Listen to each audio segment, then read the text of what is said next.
Lecture du livre de la Genèse. En ces jours-là, tout le pays d'Égypte souffrit de la faim, et le peuple, à grands cris, réclama du pain à Pharaon. Mais Pharaon dit à tous les Égyptiens, « Allez trouver Joseph et faites ce qu'il vous dira. » La famine s'étendait à tout le pays. Alors Joseph ouvrit toutes les réserves et vendit du blé aux Égyptiens, tandis que la famine s'aggravait encore dans le pays. De partout, on vint en Égypte pour acheter du blé à Joseph, car la famine s'aggravait partout. Les fils d'Israël, c'est-à-dire de Jacob, parmi beaucoup d'autres gens, vinrent donc pour acheter du blé, car la famine sévissait au pays de Canaan. C'était Joseph qui organisait la vente du blé pour tout le peuple du pays, car il avait plein pouvoir dans le pays. En arrivant, les frères de Joseph se prosternèrent devant lui, face contre terre. Dès qu'il les vit, il le reconnut, mais il se comporta comme un étranger à leur égard, et il leur parla avec dureté. Il les retint au poste de garde pendant 3 jours. Le 3e jour, il leur dit, « Faites ce que je vais vous dire, et vous resterez en vie, car je crains Dieu. Si vous êtes de bonne foi, que l'un d'entre vous reste prisonnier au poste de garde, vous autres, partez en emportant ce qu'il faut de blé, pour éviter la famine à votre clan.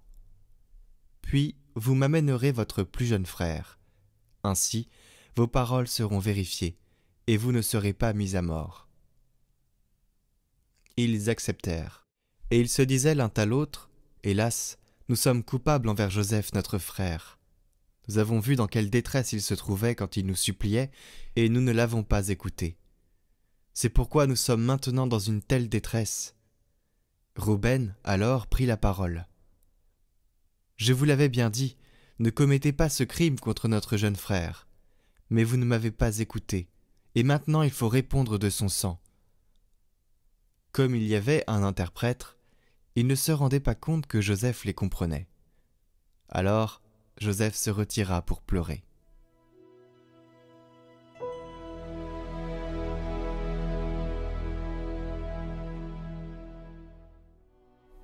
Que ton amour, Seigneur, soit sur nous, comme notre espoir est en toi.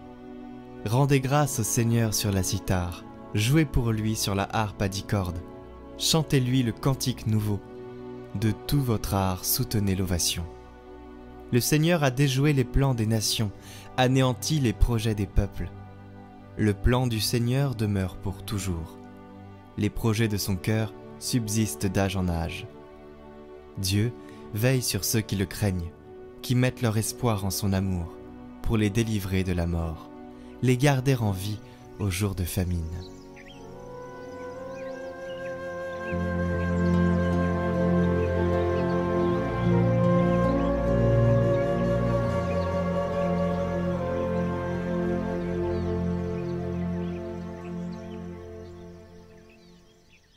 Évangile de Jésus-Christ selon saint Matthieu.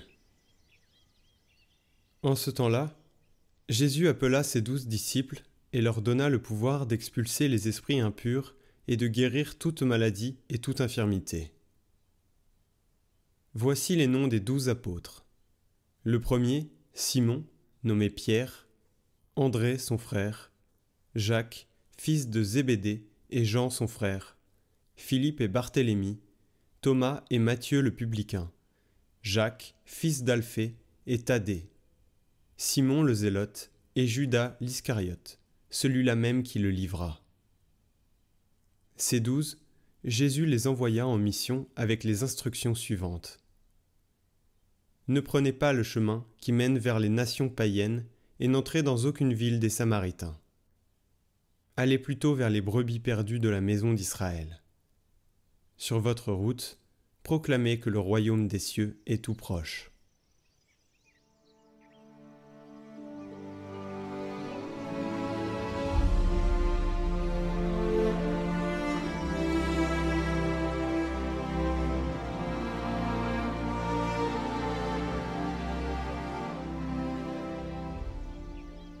Commentaire de saint Justin. Sur votre route, proclamez que le royaume des cieux est tout proche. Lorsque l'esprit prophétique annonce l'avenir, voici comment il parle. Une loi sortira de Sion et une parole. le Verbe du Seigneur de Jérusalem. Il jugera parmi les nations et il convaincra une grande multitude. Les nations feront de leurs épées des fers de charrue et de leurs lances des faucilles. Ils n'apprendront plus à faire la guerre. Ces paroles se sont réalisées de façon convaincante.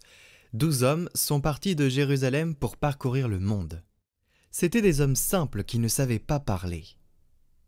Mais par la puissance de Dieu, ils ont annoncé à tous les hommes qu'ils étaient envoyés par le Christ pour renseigner à tous la parole de Dieu.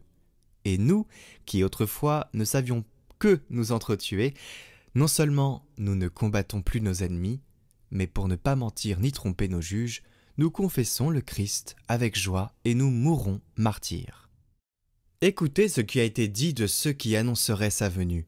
C'est David, le roi prophète, qui parle, inspiré par l'esprit prophétique. Le jour l'annonce au jour, la nuit le dit à la nuit. Il n'y a pas de nation de quelque langue que ce soit qui n'entende leurs paroles.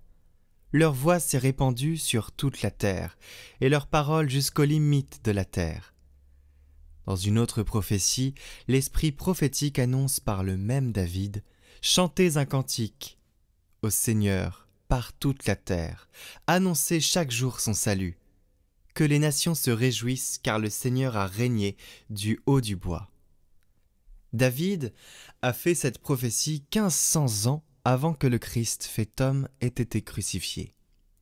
Or, personne avant lui n'a été crucifié pour le salut des nations, ni personne après lui.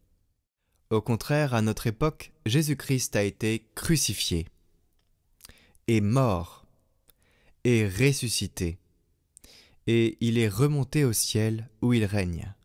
Et cette bonne nouvelle, répandue dans le monde entier par les apôtres, est la joie de ceux qui attendent l'immortalité qu'il a promise.